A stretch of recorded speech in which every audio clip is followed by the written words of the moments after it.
So the budget session of Maharashtra has started Monday, and this session is important because over the last couple of months, over the last 3 months since the Mahayuti government came to power, there have been a lot of reports of differences between Chief Minister Devendra Fadnavis and Deputy Chief Minister Eknath Shinde. The budget will be announced on the 10th of March, and this budget will be crucial because there were a lot of incentives that were rolled out by the previous Mahayuti government under Chief Minister Eknath Shinde ahead of the assembly election. And the moment the Mahayuti government took over, they also spoke about how they are wanting to now rationalize Maharashtra's finances. And in the middle of these simmering differences between Chief Minister Devendra Fadnavis and his deputy Eknath Shinde, it'll be interesting to see what kind of a budget this government puts forth. I am Manasi Phadke, deputy editor with ThePrint, and joining me on this show is Singh, our political editor, and Purva Chitnis, my colleague, and both of us are in Delhi today, so you can see all three of us in the same frame as well. Let me start with Purva.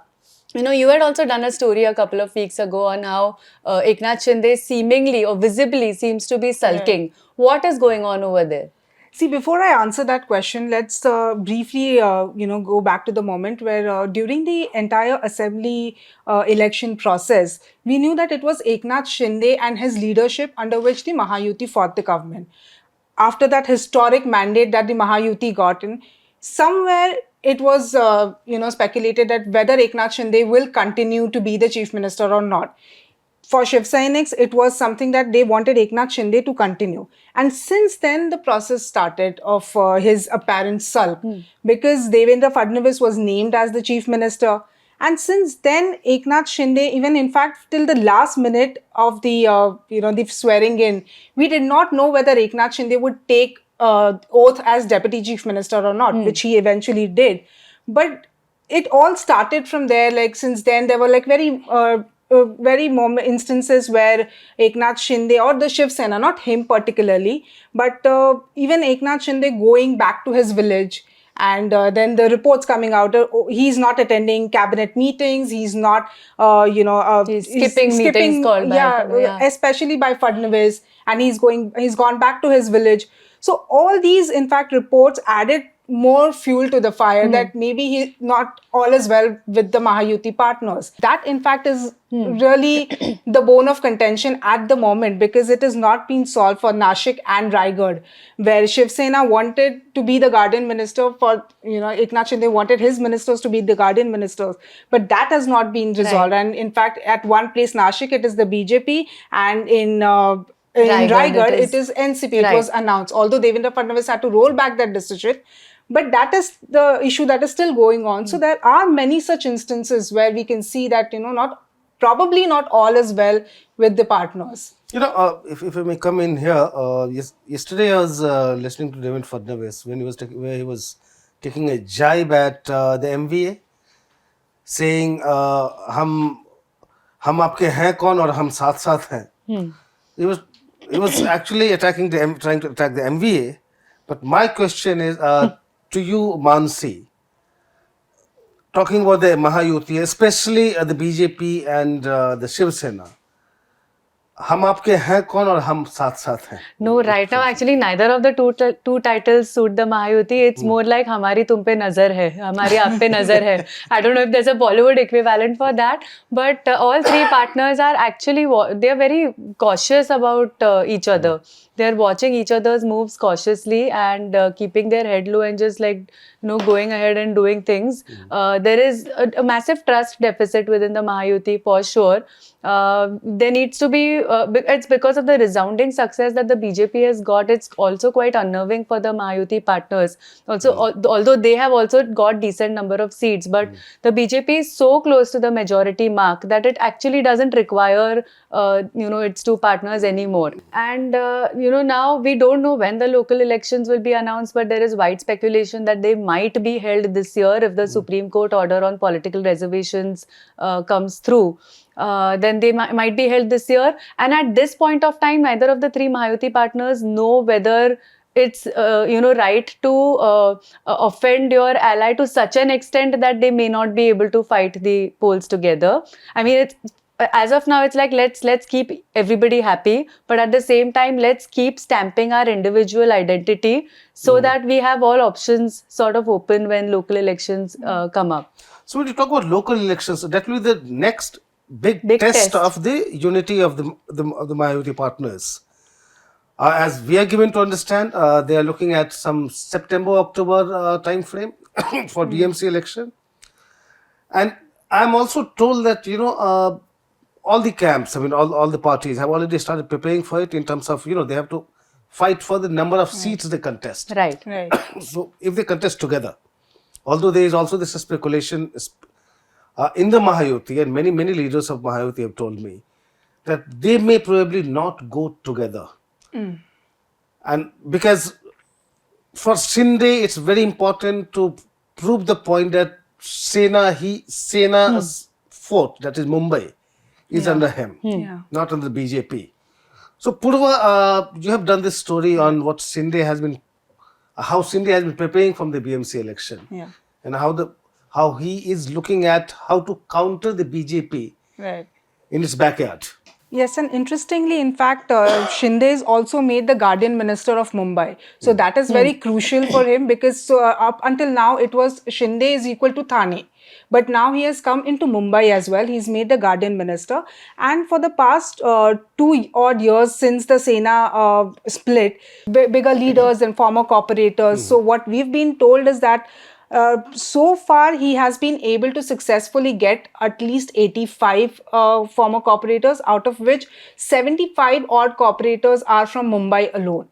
So that is like a big number. So in case if BJP decides to not go with Shinde for the BMC election, Shinde still has sizable number of cooperators with him. And even if in any case, if he wants to prove even in the seat sharing formula, if that I need to be given good amount of number of seats, even then he will have cooperators to his side. That is point number one. Point number two, in terms of preparations, in fact, the party has begun its preparations already with they are heavily on membership drive. They want more and more people to join the party, and also on the level building shakhas that Shiv Sena is known for. They have started increasing the number of shakhas on ground in Mumbai especially, and also in fact, which is very interesting is that they started interviewing people. So for different local level leaders like the Shakha For Pramukh, councillors. for councillors, not just councillors, even to sit at those shakhas, you need like a Shakha Pramukh, which is like the ward office level. Then you need his deputy, and then you need more people below that. So they've started interviewing these people in terms of what is their contribution in the society, what changes they can bring. So they have prepared a list of questionnaire, and they've been asking the people who have put in their application to become these Shakha Pramukhs, Vibhag Pramukhs, and even corporators for that matter, that what is it that you will bring to the table? What is your personality like? What social work you have done? What is your contribution in the field of politics? So these kind of questions, and then they are vetting it out. So they started it with Mumbai. The process is already over in the end of January. And now the senior leaders like Ramdas Kadam and the second rank leader in Shiv Sena, they will scrutinize those applications. And finally, those scrutinized applications will go to Shinde for a final call. And then they will start appointing these people. So this is something very crucial. I feel like they already have begun this process, and they expect to complete this in the month of March. So he's also preparing for a scenario where Sena doesn't go with the BJP, or the Mahayuti partners do not go together into the BMC elections. I mean, is there a possibility of that happening? Well, that call, I think BJP will have to take, considering now BJP is the bigger brother in the state. So that is something BJP will take a call, because their main focus is to also, along with BJP, there is a Shiv Sena UBT factor that they have to counter as well. And if BJP feels that Sena UBT is not strong enough, or who is a bigger threat to them, it bases and on also that. what is also complicating the situation further is this Shiv Sena UBT's infrequent praise of Devendra Fadnavis. It first, and there have also been, few courtesy meetings between Uddhav Thackeray and Devendra Fadnavis and Aditya Thackeray, and when these things which used to not happen in the past, which we've not seen happening over the past 5 years, since the allies, broke ties in 2019. So DK, I was also wondering, we keep hearing this in Maharashtra that Eknath Shinde has Amit Shah's ear, and you know that Devendra Fadnavis is a very ambitious politician. How does the central BJP leadership see this rift within the Mahayuti and where these two leaders are at currently?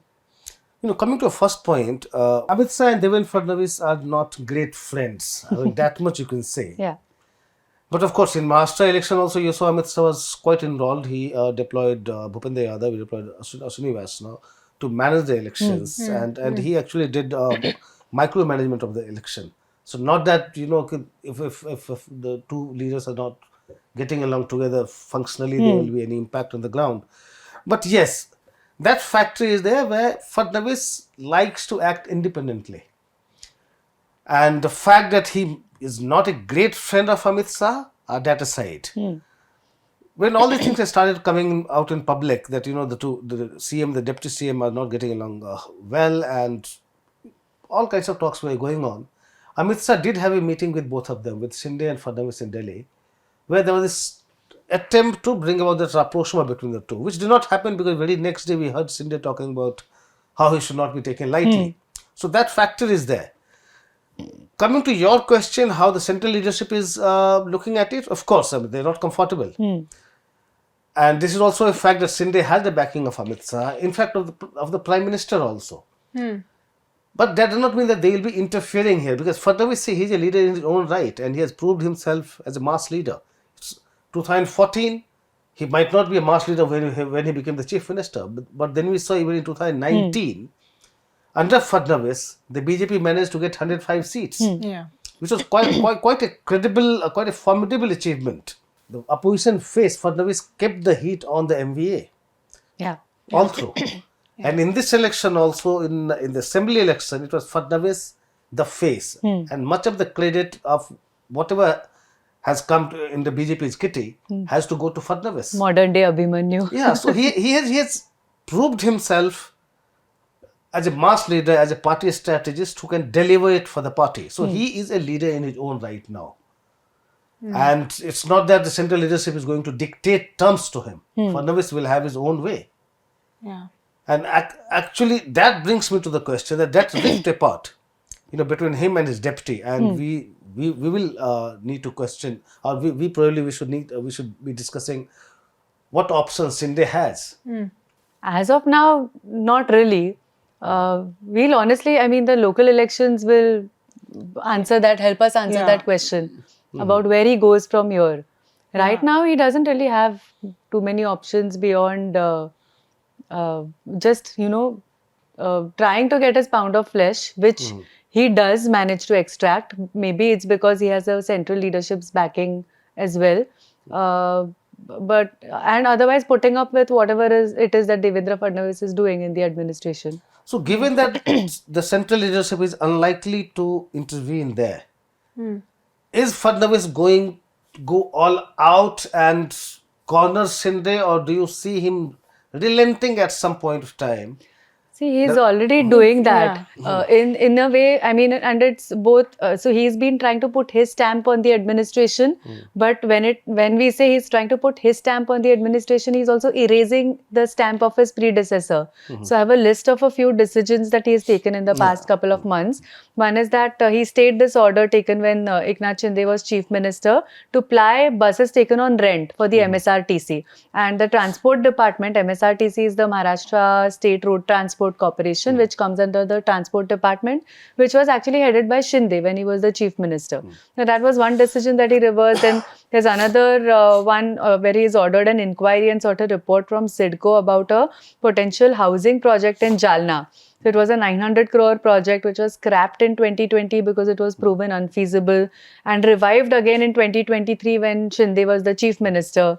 Then Fadnavis has also ordered a probe into the agencies that were in charge of procurement under the MSP scheme. Again, these agencies were the ones that were appointed when Shinde was the chief minister. Then there's the issue of garden ministerships, Yeah. which she's saying. And the biggest is the scrutiny of personal assistants and not allowing ministers to have their OSDs. So these are the various ways in which he's put his stamp on the government and also erased the previous occupant's stamp.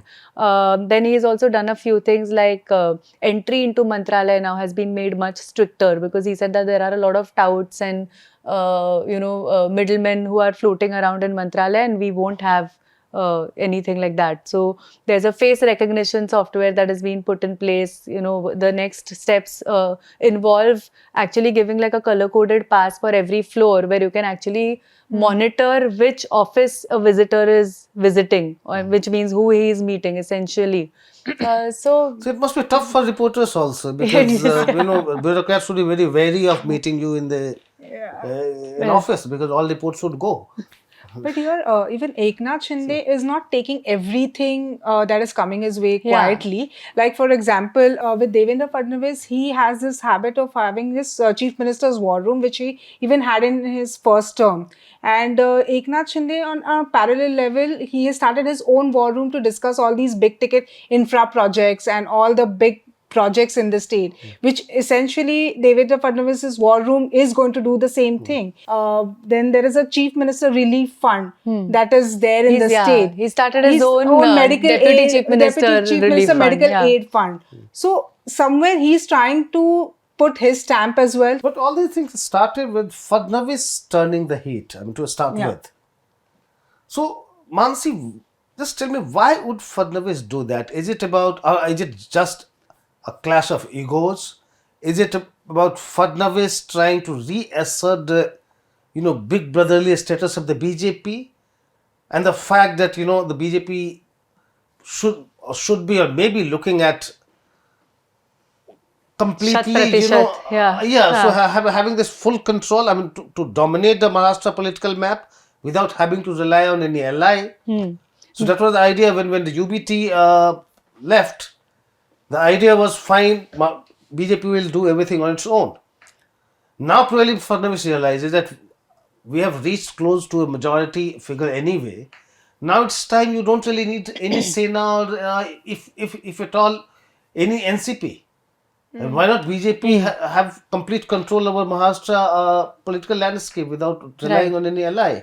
I mean, could that be an explanation for the way he has been going about things? I think it's a mixture of all three, but that is certainly the end goal, because even before the 2024 election, when Amit Shah was here and they had a meeting where Shat Pratishat to 2029 was the goal that they had set. So that is eventually where they want to go. But the way Fadnavis is as an administrator, he likes to control everything. He cannot be chief minister by letting a few things go to his deputies.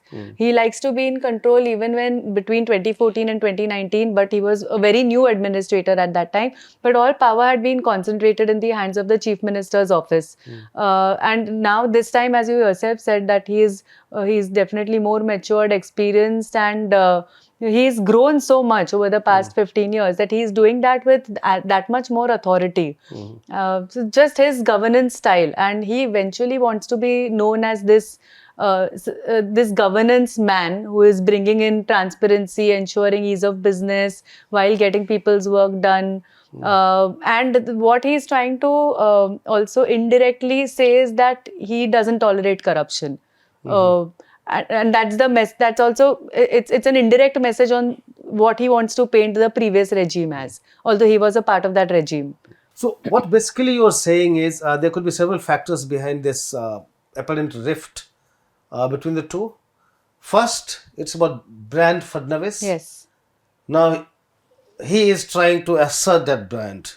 A brand which is in full control of the government. A brand which is which has this no-nonsense approach to anything, any hanky-panky in the government. There could be a clash of egos, maybe. A CM who became deputy CM, and then it became CM, and then you have on the other side you have a minister who became CM, now he's back to deputy CM. So the clash of egos may be taking place. Third, probably Fadnavis is looking at the larger interest of the BJP in Maharashtra. what you talked about. You don't need to rely on the Shiv Sena or NCP or any other party. You become the dominant party in Maharashtra, and probably Fadnavis thinks that this is the right time. Right. So all these factors together probably could be contributing to what we see today. Yeah. But before we end, Manasi, if we can ask you, where do you see Shinde going from here? We'll have to see to what extent he is able to push back, and that pushback will, it comes from the way he is also designed as a politician. That he is assertive. That he's a smart person. That he really cannot be taken lightly. And he is very popular among. I mean, he has this knack of meeting people with ease and getting people's work done. So he has a mass base as a leader. Plus he has caste on his side, which is he's Maratha. The BJP needs a Shiv Sena Maratha leader at this point. So where does Shinde go from here? We'll actually really know post the local body elections. That if the BJP really has to rely a lot on Shinde to form the government in the BMC, if at all both of them put together get enough numbers, and more than just Mumbai, even Thane, Kalyan Dombivli, even places like Chhatrapati Sambhajinagar, which was formerly Aurangabad. So these are places where Shinde draws strength from, where Shiv Sena has typically been strong. If the BJP has to rely quite a bit on Shinde to form a government in these local bodies, then the Mahayuti equation will remain undisturbed at least for the next foreseeable future. But if the local body election results suggest that the BJP can do it by itself, even in Sena-dominated bastions, then we'll probably see a change in order. One last question, Mansi, because now again we'll be talking on Zoom and phone. Now that you are in Delhi, let me ask you one last question. How do you find, you have been watching Fadnavis for long, from the days he became the CM. First time he became the CM in 2014, even before that.